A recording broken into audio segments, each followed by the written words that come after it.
Birori yaho tunyoka ntanditse Tata Bruce. Tata Bruce ngamutandika mpishiriye. Nkumibe abana. Cyeja kita. Nakurga kunu TikTok nomekero. Mu video nekero. Nkamba nkore ibindi yanga kurabamo. Aza nkayine mwana wanje Cats ara Cats. Kantani mgamanti ninkuboka internet ninjihamba. Kankanyine na Facebook yanje kuya gachishani cyane kucyaye chikora likes nkama 50 ngwira. Kuma munako basanga atakuchukwa kugira ngo kambanye nankore ikintu kigire impact. Atukuna nanukuza kugenda ka shopping wowe. Namenya ntaza ntakunda cyo mpereze emezi nkata no kuba nondeba wowe hakana yabite byanye. Tukuna shikireyo akamba nkamba nindeba abantu bari yawe nje bari yahero babroga bona bari yahero. Atanye kandi mangu na hero ninza kubo kabe nkankinemo. Nakuru.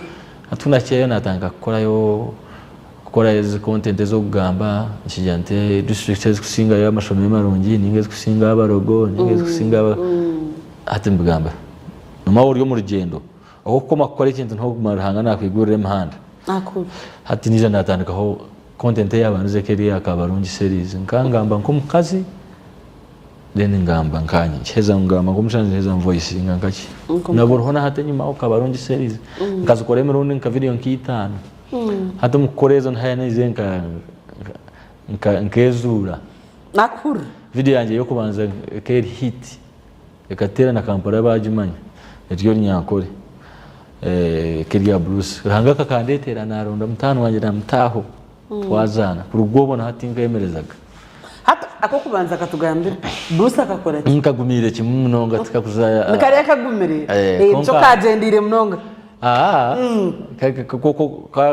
skiti aza nyoba then nkandeba memes ukarebwa memes wabuya maka hana benya skiti sezo so keri meme mushikiye kuko kutwara umuntu out mukagira imwaza ushemerwa mwe manye yabakuru so mushikya kana atera ari component hona shege speed imuranga koma twakoma rero karanda kati yo na mutano wa bebe kura na challenge kiroho nataruho hashita munaka hurikiza nabagambira tukonga shege speed kaniya ne yabe hit yanjye kubanza koheza ugaraho na kwatungana natera wamanyota nkande bibine kubirugaho kandi okazo muri yebi abo kuba watandiko ine bigumire nkeje y'uwanga aza keta gumire ariko true story yabigumire n'abantu kushanga no gambe kintu kitine na cyari gerera ereke true story kandi vabantu nakuru kana ina benka shomere kikakibira muntu gigera complaining ari no mwirwaro so na ina nkazane kunko aza nguna game wono kore kintu ko koma kore kintu no gukora abantu abo kwamba hemermo